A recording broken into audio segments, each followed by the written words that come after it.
Plaque de l'époque, plaque d'origine marseillaise. Des belles œuvres d'art partout dans cette concession. Je me permets de toucher, mais la voiture elle est recouverte de cuir.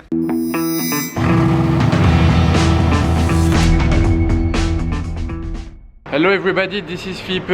Aujourd'hui, nouveauté, je suis jamais venu filmer ici. Et si vous êtes nouveau sur ma chaîne YouTube, n'oubliez pas déjà de vous abonner. Et mon Instagram qui s'affiche aussi là. Aujourd'hui, je sais pas si vous connaissez cette concession à Monaco. C'est quand même assez connu, mais j'étais juste jamais venu filmer. C'est DPM Classique. Là, on est genre, pour vous situer, on est genre au-dessus vers la gare, vers l'entrée de la gare en haut de Monaco. Je vais aller faire tout le tour de la concession parce qu'il y a beaucoup de choses à voir. Là, il y a une petite Lotus sympa, la couleur vert et jaune. Je vais aller vous faire tout le tour. Jusqu'au bout, il y aura des choses à découvrir. Donc restez bien jusqu'à la fin de la vidéo. Et vous me donnerez votre avis entre deux voitures. J'aimerais bien savoir, c'est assez intéressant de savoir si vous êtes plus ancienne ou nouvelle. Enfin bref, vous me direz ce que vous pensez dans la vidéo, en commentaire. Je pense que j'ai assez parlé. Il y aura juste le nom du garage si ça vous intéresse dans la description. Maintenant, je vais partir faire un tour à l'intérieur. Allez, c'est parti. On commence gentiment, si je puis dire, de ce côté-là, avec une Maranello et une Porsche 2 litres 7 RS. Si je dis des bêtises sur les anciennes voitures, corrigez-moi en commentaire parce que c'est pas trop mon fort. Moi, je suis plus dans les modernes, mais bon, on va faire avec. Ça, c'est une ancienne Delta, facile. Côté d'une autre Porsche. Et on va avancer tranquillement. Regardez, vous voyez un petit peu l'espace qui nous attend. Alors, de ce côté-là, ça, c'est, si je dis pas de bêtises, faut que je réfléchisse 2 minutes en attendant je filme ce côté-là. Ça, c'est une Daytona à gauche. Là, une Carrera, un peu plus basique. Petite Fiat 500, vraiment pour la Côte d'Azur, celle-là, sans les portes sur le côté. Là, on part sur une F12 noire, donc un peu plus supercar style, on va dire. Donc ça, c'est une 330 GTB, non? Ça, c'est une GTB, 375 GTB, voilà. Je m'y retrouve avec un seul rétroviseur de ce côté-là. Jaune, la décoration de cette concession, elle est vraiment sympa aussi, hein. Voilà, celle-là par contre elle est dans un état splendide. Là, une Porsche Speedster. Ensuite, qu'est-ce qu'on a d'autre comme surprise à l'intérieur de cette magnifique concession? Là, on continue la balade sur une F40, mais si vous tournez un petit peu le regard, vous voyez double avec une autre F40 identique à première vue. Pas si identique que ça parce que regardez, celle-ci elle a des vitres normales, style normal, mais celle de ce côté là c'est style course à l'ancienne, comme ça vous faites glisser la vitre à l'intérieur. Bon, les sièges rouges c'est comme dans l'autre. On va voir l'arrière un petit peu ce que ça donne niveau échappement. Ça a l'air d'être l'échappement d'origine qui est comme ça avec deux ovales sur les côtés et le petit rond au milieu. On ira voir celui de celle là-bas juste après. Là, il y a une GTC 4 Lusso avec étrier jaune. Une deuxième Fiat 500 style Côte d'Azur, on va l'appeler Fiat 500 Riviera. Je sais pas c'est quoi son vrai nom. Mais ça, c'est juste pour aller à la plage, hein. Vous n'allez pas aller faire de la route avec ça. Il y a même ce qu'il faut pour les fans de moto. Les pots d'échappement là, je trouve ça stylé. C'est une MV Agusta, ça? Ouais, c'est ça, MV Agusta F4. Bien méchante, bien sportive. Ouh là là là là. Dans 2 secondes, je vous montre le côté là-bas. Ouais, donc là, je voulais juste checker le pot d'échappement de celle-ci. Ah, donc celui-là, déjà, il ressort plus, vous voyez. C'est aussi ovale et rond au milieu, mais il ressort plus. Donc peut-être pas tout à fait d'origine. Ouais, regardez avec la plaque de l'époque. Plaque d'origine marseillaise. Ça se trouve, c'est la plaque d'origine quand elle a été achetée. Elle a encore jamais changé de plaque. Ça, c'est vraiment peu commun avec une plaque française noire comme ça. Ça lui rajoute du charme. Et on voit à l'intérieur l'échappement qui part par là. Si ça vous intéresse, cette MV Agusta, je viens de voir, c'est limité à 50 exemplaires dans le monde. Et ils la vendent 29 000 €. Vous avez vu un peu ce tableau? Je prends un peu de recul. Il est incroyable. Ensuite, on a un combo blanc avec cette GT3 RS et cette Miura blanche. Je crois que c'est la première fois de ma vie que je vois une Miura blanche. Et vous savez quoi? Puisqu'on a un combo blanc et que franchement c'est deux voitures de malades mais vraiment différentes, vous allez me donner votre choix en commentaire. Je sais pas ce que vous préférez vous. si c'est cette Miura ou si c'est cette GT3 RS. Dites-moi, genre là, vous arrivez à la concession, on vous dit vous prenez l'une des deux là, vous repartez avec. Dites-moi en commentaire si vous prenez la Miura ou la GT3 RS. Moi, je vais prendre, vous vous en doutez peut-être, là, si vous me connaissez maintenant un petit peu, je vais prendre la GT3 RS. Non pas parce que je suis fan, mais c'est parce que les anciennes, c'est pas mon truc. Du coup, ouais, je repars avec la GT3 RS. Mais je respecte, je sais que beaucoup vont choisir la Miura et vont me dire, ouais, pourquoi tu prends pas la Miura et tout. Mais bon, moi, je vais prendre la GT3 RS, ça me va très bien. Je vous laisse la Miura, cadeau.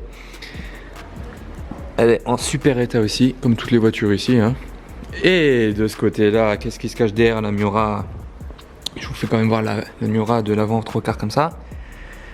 Voilà. J'ai toujours trouvé ça un peu bizarre. Les grilles là, on dirait un peu des cils. Vous trouvez pas? Enfin bref. Là, on a une Enzo noire, intérieur rouge et une LP640 jaune. Donc pour cette Enzo noire. Ah non, je dis intérieur rouge, mais là, c'est des bâches sur les sièges. De loin, j'ai mal vu. Donc non, l'intérieur il est jaune en fait. On voit l'arrière du volant. Elle est jaune et noire à l'intérieur de celle-là. Et en plus de ça, je l'ai déjà entendu rouler celle-ci à Monaco. Elle a un échappement de malade. Là, je vous dis pas s'il fait un call start-up, mais les murs en trembleraient. Franchement, je rigole pas du tout avec ça.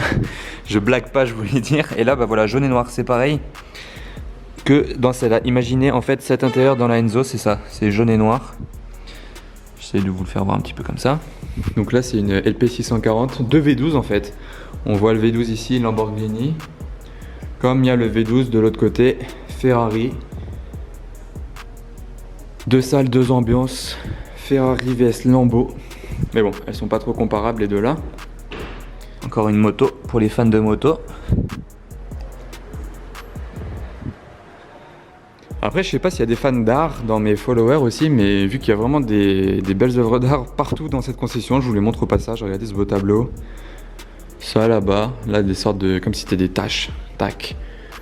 C'est assez original en tout cas. Ils sont vraiment chauds sur la déco ici, hein. Regardez les vaches. Très sympa. Enfin, vache ou taureau, l'un ou l'autre. La petite Bugatti. Pour enfants. Mais il n'y en a pas pour adultes aujourd'hui. Ils ont peut-être déjà eu des Bugatti ici, mais aujourd'hui on va se contenter de la petite. Qu'est-ce qu'il nous reste encore à voir au fond de la concession? Voilà, donc là j'arrive au bout de la concession. Je vais commencer par ce côté-là. Et au fond là-bas, ouais, il y a des petits trucs sympas à voir. Donc, SLS Roadster.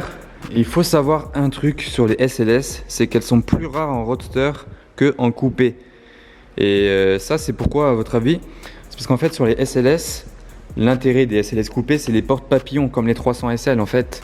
Du coup, peu de gens l'achetaient en Roadster parce qu'ils voulaient tous les portes qui se lèvent, c'est compréhensible. Du coup, bah, les Roadster, il y en a moins sur le marché car ils en ont moins vendu en fait, tout simplement. Là, on a un énorme morceau de chez Porsche, GT2 RS. Ça, c'est du hyper lourd. C'est vraiment du hyper lourd. J'en ai jamais conduit de GT2 RS, j'aimerais bien tester parce que c'est un monstre de puissance avec l'Alcantara. Tranquillou. Ils sont bien garés le long du mur, faut faire gaffe. Là, il y a une ancienne Mustang. Toutes les voitures sont dans un super état en tout cas. Ensuite, est-ce que vous connaissez ça? On dirait une Alpine en fait. Bon, les pneus ils sont gros, hein. On peut rouler, faire du rallye avec ça. C'est une Matra Sport. Ouais, là je vous avoue que je connaissais pas trop. Avec le pot au milieu. Allez, on continue gentiment la balade dans la concession DPM classique. Qui dit classique, ben ils ont quand même pas mal de classiques. Et cette 911T. Donc ça c'est la Targa. Comme aujourd'hui ça existe toujours avec le toit qui bouge tout seul, etc. Là c'était manuel à l'époque. Là on a du un peu plus moderne avec cette 458 Spider à côté de cette MP4 12C. Là les deux, là c'est pour le coup ces deux concurrentes là. Là j'aurais pu vous poser une question intéressante. Mais bon, elle est déjà posée la question. Donc on va y rester à la première. Avec les sièges squelettes. Je sais pas si vous avez bien pu voir. En tout cas, je vous le dis. Ça c'est du wrap au-dessus. Le toit il a été wrappé, l'aileron. Il a rajouté une bande ici, enfin une double bande. Derrière, ça c'est quoi? C'est une 575, je dirais. toute black. Là, il y a une 612. Là, j'ai sauté cette Porsche là. Oh, ça, c'est une Porsche faite pour en découdre avec la route. Hein. Regardez le pot. Et la couleur, elle est vidée totalement. Il reste que les gros sièges baquets. Et plus rien d'autre. Regardez dedans. Ça doit être d'une légèreté et ça doit vraiment attaquer des virages en montagne. Laissez tomber. Et là, une 599 GTB Fiorano. Même config que celle-là là-bas, que sa grande sœur. J'aime bien les jantes comme ça avec les étriers jaunes. Et là, il y a une énorme Bentley. Regardez la taille. Mais incroyable la taille. Genre l'avant, il m'arrive très haut. Voilà. Le pare-brise au final il est très étroit. La porte ça s'ouvre comme les Rolls. Mais je me permets de toucher, mais la voiture elle est recouverte de cuir. Genre la carrosserie là, ouais ça veut plus faire la mise au point, voilà. La carrosserie regardez c'est recouvert de cuir. Jusqu'au toit, jusque là. Après non parce que là ça chauffe avec le moteur qui est énorme d'ailleurs. Mais là c'est recouvert de cuir. Ouais la vitre derrière. Oh le design n'empêche. Et jusque la malle qui est là. Tac. Je sais pas du tout ce que c'est comme modèle. En tout cas c'est intéressant à voir.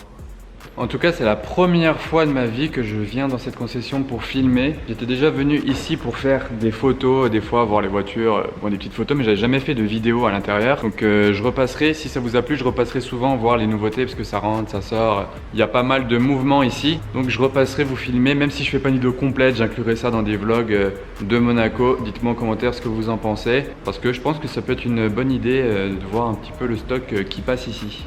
Et voilà, le tour de chez DPM Classique est terminé. J'espère que ça vous a plu. En tout cas, n'oubliez pas de me donner votre avis entre la Miura et la GT3 RS. Et si la vidéo vous a plu, n'oubliez pas le pouce bleu. Là, il y a le garage Smart juste en face.